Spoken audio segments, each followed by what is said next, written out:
reading is definitely something that takes a hit. If we're not practicing those reading skills, they are losing their ability to read well. They're out of practice, and it's harder to get back into it. So, making sure that they are continuing their reading throughout the summer, having them enroll in a reading challenge. And when I'm saying reading during the summer, I'm not talking about 4 hours at a time, but consistency is the key. Hey, thank you for joining us for another episode of the Falling for Learning podcast. Please hit the subscribe button. We're here for you, and you want to stick with this channel if you have teens and tweens, or you're a caregiver, right? You might be a parent, you might be a caregiver, and you want to know what to do to keep them on track for learning and to stay on track for success. Hit the subscribe button.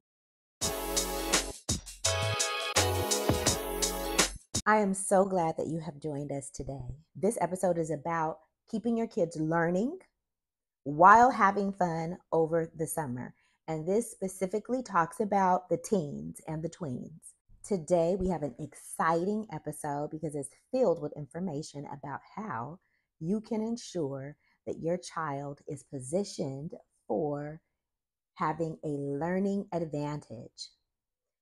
Now, the opposite is over the summer, right? So it is important to understand that we can't sit around all summer and don't do any work. That research shows that some kids lose as much as two grade levels worth of progress in learning. So instead of giving them the advantage, you're giving your kid a disadvantage. Now, I know that funding could be a big issue, especially since they're at the age where they don't necessarily need extra supervision and you may still have to work. So depending on your family situation, you might have felt like, okay, this is time for them to be at home by themselves and the budget doesn't allow for me to have them in an extra program. And so we have some tips for broke parents, as I used to be myself. Now, we're going to first start with out of the 5 ways, we're going to start with number 5 way to get our kids still learning and having a good time is looking into the community resources. And there's a lot of free ones out there. For example, many museums offer free admission on a daily basis. What they ask for instead is like a donation. For example, our California Science Center asks for a donation. Obviously it could be as low as $0 if you just don't have it, 10, 15, or whatever you like. But the interesting thing about museums like this, they are built for kids. It's full of interactive learning activities. So museums are a great place. You want to think in terms of kid-friendly museums. Often they already have some type of scavenger hunt or something like that for the kid to go around and find things at the museum, take little notes, get a stamp, and you can also help them beforehand. They could do the research. So which museum are we going to go to? Be very careful that you're not asking them, do you want to go to a museum? That's not what we're asking. We want to fill the summer in strategic ways with learning opportunities. So you're not asking them if they want to do something or not. You are going to ask them which museum. You got to choose one. So which one is it? And of course, you could choose if they're not going to choose. And a key element in keeping things fun is giving them some choices. It's not just what you're telling them to do. You're giving them some choices. You're giving them some rewards, some choices of rewards that really do mean something to them, not just to you. And so it is important for you to have them in mind with whatever you're doing. Have conversations with them, communicate with them about it, give them clear expectations about what you want them to do. And it should not be all just writing and sitting down at the museum, but it should be an interactive museum. And you have to do some Googling, and not a lot of, free research, Googling and finding some fun activities. If they don't already have like a little scavenger hunt for finding different things at the museum, you can, of course, provide that, or you could ask them, look through the website and find 10 things that you'll find, or 5 things, what's reasonable.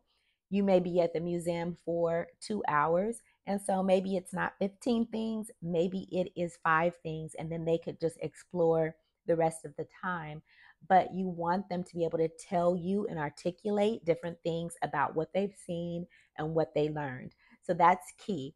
Keep them learning. So they're not just going to the exhibit and running away, but they're able to tell you 3 things about it, so that they are practicing up vocabulary, they are building up their knowledge skills, they're doing some logic and some thinking. Really important. So, when I'm saying museums and science centers, think outside the box. That also includes aquariums, um, places like SeaWorld, different places like that have different learning activities that can be built in, that they get to learn about animals, science, different types of scientific realms in our world, right? So think about it. It could also have something to do with computers or technology. So think about it, about how you can include your child in the learning. If they're very artistic, it could be something that is artistic. It could be a music museum. We have a Grammy museum here in Los Angeles. So those are different ways of thinking about what they're interested in and including them in it. But it's key. You're trying to get them to articulate, use vocabulary, tell you about what they learned, and the history and different facts and information. So it's free and they could have a lot of fun with it. Another element of keeping it fun for them going to the museums or these outings, because it's just an umbrella of things, it's not just a museum, but you also could think about bringing a friend, a cousin, or something like that. Again, if you're a very busy parent, it may not be you who is going, but you are asking a family member, a friend, or someone to take them to a museum and have these learning activities for them. Of course, that takes coordination and communication in a village, right? Which we've talked about building and helping them to get those activities in, so they're not just staying at home every day doing nothing, um, and not stimulating themselves and their minds, and they're losing learning that they had over the summer. They could capture their learning through journaling, video, blogging. There's many different ways to capture it, doing a video, like doing pictures and writing a caption under each picture, putting it on social media. But they are displaying their learning and their understanding. Again, asking them that you use that key vocabulary and explain what was interesting to them, what they didn't know that they now know, what they understand, some logic, reasoning. So that's how you keep it going for them. And including a child their age or a friend or something is going to add that added boost of fun. And of course, they should both be doing the activities together, not, okay, he has to do it, but you don't have to, but we're agreeing to do it together. We have a incentive that they are trying to accomplish as they're going through, and they have something that they are creating. And again, it doesn't always have to be written, but it could be spoken. That's a way to display your knowledge. It also could be pictures that they are labeling. So there's different ways to display the knowledge, and you can agree on that and give them choices as well. And it doesn't have to be different museums. The museum can be the same one, because the first time we're looking at the space exhibit, the next time we're looking at the plant exhibit, and maybe between June and August, a new exhibit comes out and you go visit the new exhibit. So it does, you can go to the same place multiple times and find a lot of joy, fun, and information um, out of the same place. We're going to go on to number 2. We're going to think in terms of reading programs that to help our children reading all summer. Libraries and bookstores and other organizations also provide incentives for the child to learn to be reading. Reading is definitely something that takes a hit if we're not practicing those reading skills. They are losing their ability to read well, they're out of practice, and it's harder to get back into it. So, making sure that they are continuing their reading throughout the summer, having them enroll in a reading challenge. And when I'm saying reading during the summer, I'm not talking about 4 hours at a time, but consistency is the key. So when we're thinking about these summer activities, like if we're going to go to museums or something like that, go once a week. Be consistent about it. Okay, so the libraries offer a lot of wonderful resources.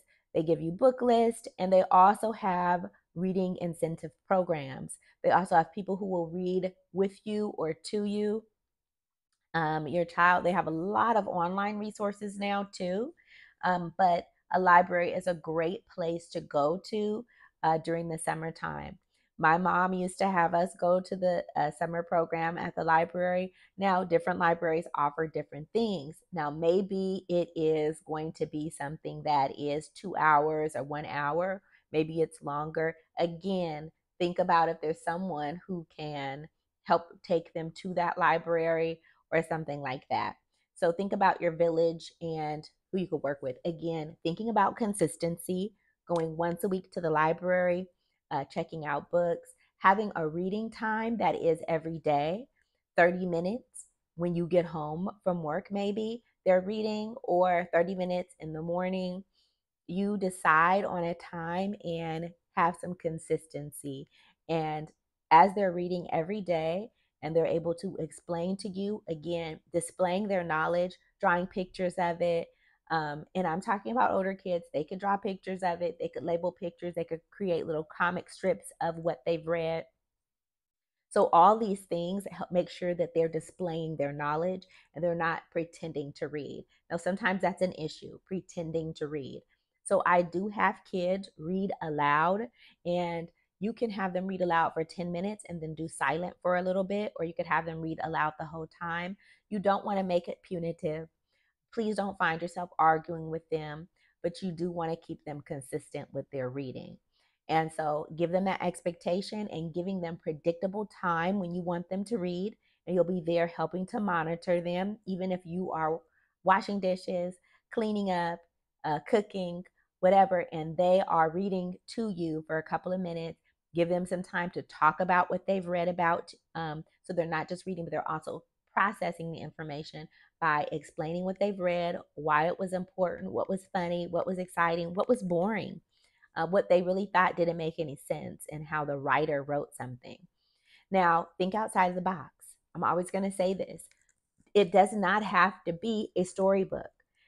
A lot of times, some children are into nonfiction. They want to know more about that basketball player that they have been watching on television. They want to know more about why this machine works the way it does. How have cell phones really expanded? They might be interested in having their own business, so they're going to be reading articles about entrepreneurs. So, again, it's not just one thing. And sometimes parents trip kids up because they're like, no, you need to be reading a thicker book. You need to be reading a blah, blah, blah. If they are reading more baby books, in your opinion, and again, it might be your opinion and not fact, it might have a higher lexile level. There's a lot of comic novels, and the word is escaping me right now.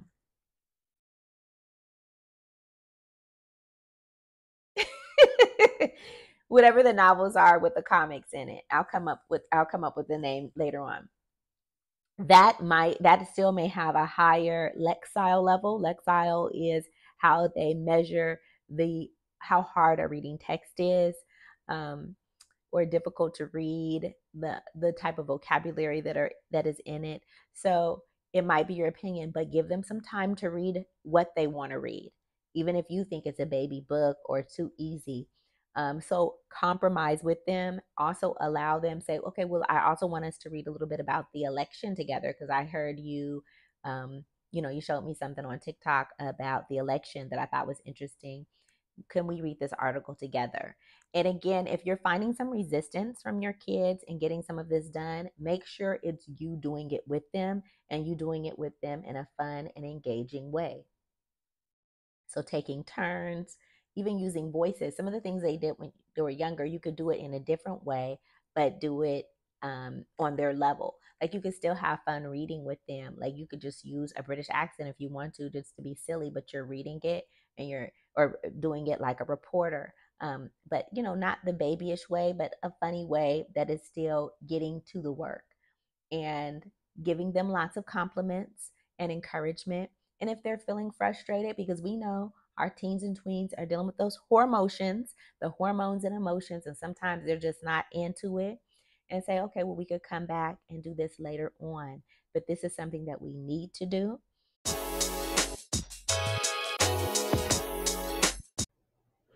All over the United States, 75% of children don't know how to write well. Add that to the fact that so many people out there are trying to silence the voices of those who have been oppressed and trying to prevent them from telling their story. Who's going to tell your story? If your child doesn't know how to write well, I have two books to address this issue: The Rewrite Method and the Rewrite Method Workbook, written to make sure that parents know what to do, that educators know what to do to get their children to write better, and just not write better, but love to write. Make sure that your next generation could tell their story and they won't be silenced. Go to fallingforlearning.com today to purchase your set. You want to have rewards in place when they're doing what they're supposed to do, but be aware that you also may need to have consequences. And I'm saying natural consequences, not you yelling and fussing at them, but naturally, okay, well, we are not going to be able to go to that water park now because you didn't do your reading, right? So that's why I was saying when you have actual consequent, like fun rewards that they want to do, that they're more likely to do the work. Now, and when you make it fun and engaging, not something where you're yelling at them and threatening them, like you better get in there and do that work, right? But, let's read. Let's read together. Oh, do you see this new law that's out? What do you think about this? Would you vote for this? Because you're going to be voting pretty soon.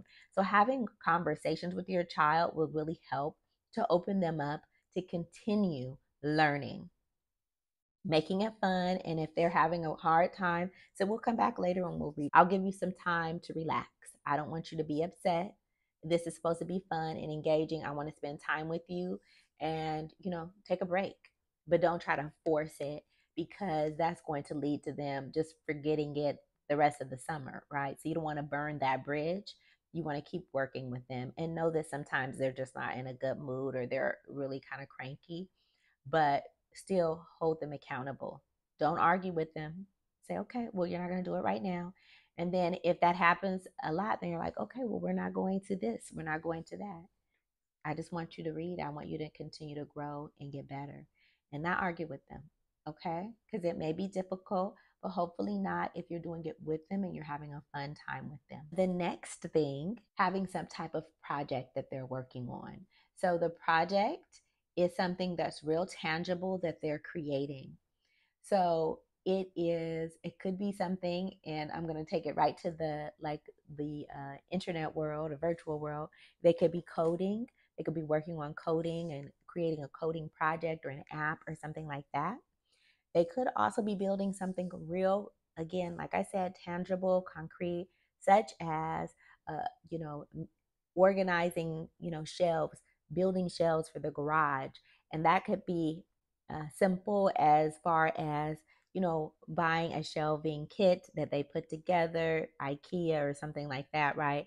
That's very easy to put together. They could be building it with a family member or something like that. So, again, look into your village for learning opportunities because you may not have a family member that is really wanting to help with the learning in like academic sense of the word, but they might be really happy to help them build something like shelves for garage or something like that. So think inside your village, think outside of the box, and think about who can help you. Growing things is also very important. Planting things, and again, think about their choices. Do they love honeydew melon? Well, then let's grow some honeydew melon, right? Do they love limes? I'm just making up things here. And but again, give them a choice about what they want to grow.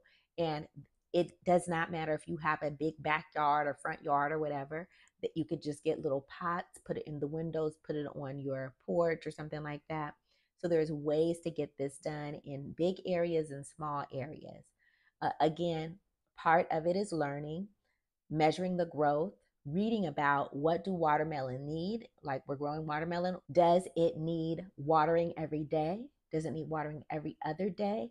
um, how much is it growing every day? Like, we're measuring it. We are maybe drawing a picture, taking a picture of its progress throughout. We are creating a book so we could share that with someone, like, this is how the watermelon grew from a seed to this. Depending on your growing season and whatever, you might just start off with a small plant that you get from the Home Depot or something like that. And then you are tracking its progress from there. And so those are ways to keep it enjoyable and fun. And again, if it's something that they like to eat tomatoes. Okay, we're growing tomatoes. And then this is how they can be a part of what they're doing, be interested in it, and have fun with it. And again, give them expectations 3 times a week. I want you to write down your observation using the vocabulary, looking at this article, talking about it together. So those are ways to keep it going. So these are basically free or low cost activities. If you've got value so far, pause and hit that like button or the subscribe button, and the subscribe button, right? So we appreciate you.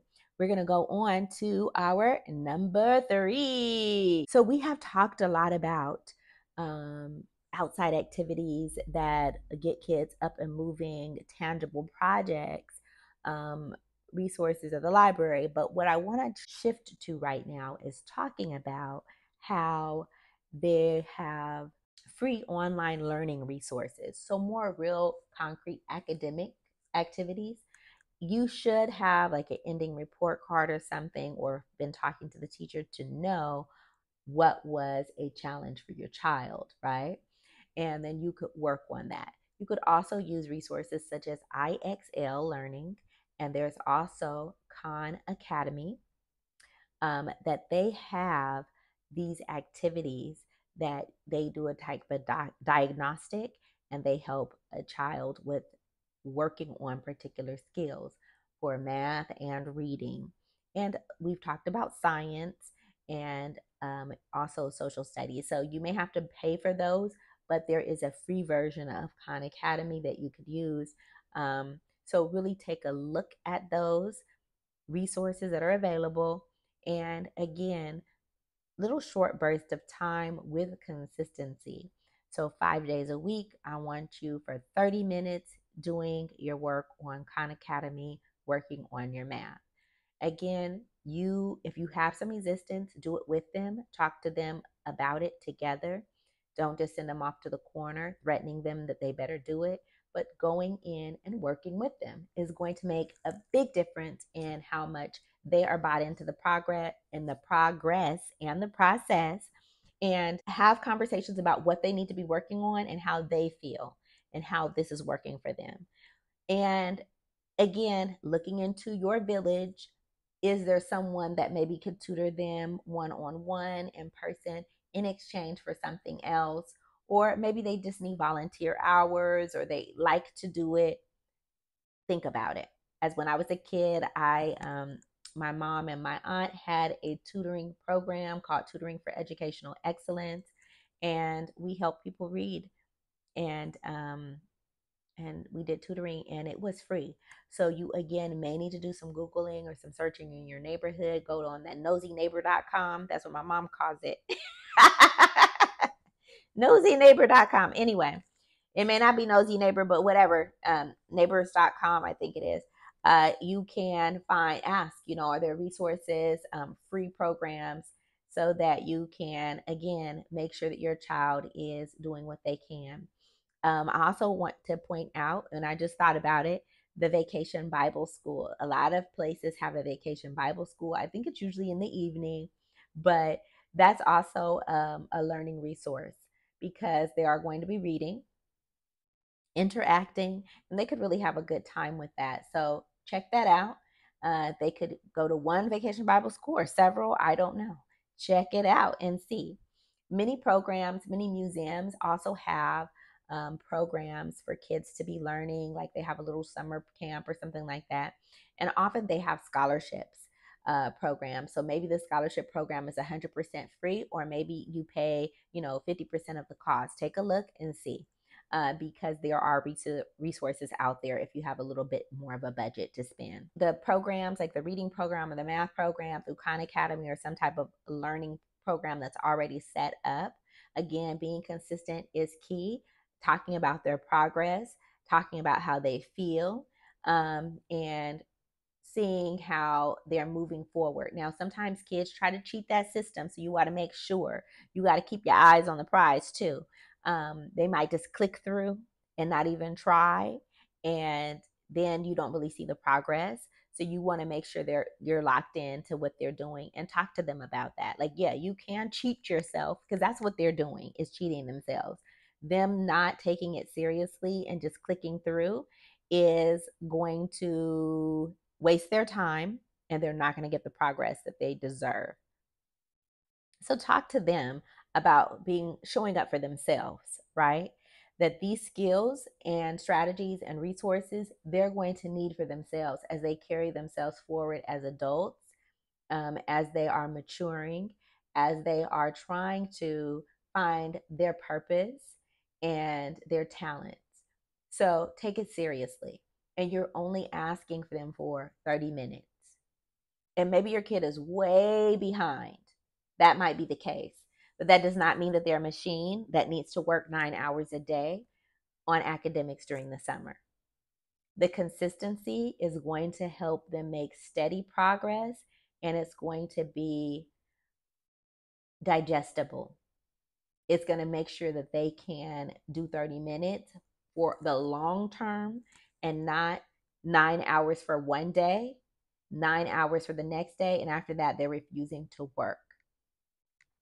Okay, keep them dialed in with short bursts of learning, making sure that you give them some incentives, some fun activities after they've done what you've asked them to do. And again, set it up beforehand. You want to go to the water park this weekend? These are the 3 things I need you to do. And I wouldn't say give them 5 or 8 things that they need to do. Give them 3 things they need to do. I need you to track work on your project, your building project for the garage. I need you to read 30 minutes every day for the next 5 days. I need you to work on your Khan Academy 30 minutes a day. Like just quick 30 things. So the rest of the day, they're able to have fun and play and whatever. But there's these 3 learning activities that I want you to do 30 minutes here, 30 minutes here, 30 minutes there. And then, let them enjoy their summer. Don't take up the whole summer all day, every day with the seriousness of learning because the goal is long term learning, them to enjoy lifelong learning and the benefits of that. But if we have burnt them out, they are not going to get the benefits of that. So be aware of it. It is very serious, but don't try to push them to, be robots that learn on day. Okay. I've made that mistake before. And so I'm telling you from my experience, don't do what I did. Try to keep it fun and light and interesting. And if there's a break that's needed, give them a break, come back later and give them that space and grace. Not to say I'm not doing it again, but say, okay, you need a break right now. We're going to come back to it and let them know we're going to come back to it. But right now, you go ahead and take a break. And again, even if they're not done, they haven't done very much, 30 minutes. Okay. And then you want to reassess. Maybe they're not getting that much done in that 30 minutes because they're not being serious about what they're doing. You may need to actually back up what you're doing and do a lower level of work and help build them up. or they may not be taking it seriously. And then you need to tell them, I'm trying to work with you. This is what we want to do. I don't want to waste your time. I only want you to do 30 minutes, but I need the 30 minutes to be quality. If it's not quality where you're actually getting things done, then we're not going to be able to do these different activities that you want to do. And so just be serious with them. Don't argue with them. Just be really real and make sure that you follow up. Pay attention. Don't just tell them to do these things. Sit down with them and do it. Make sure that they're doing it and try to make it as fun as possible. Okay? So I'm going to shift now to the family activities. Family activities. Okay, so summer obviously gives family activities more time to spend with family.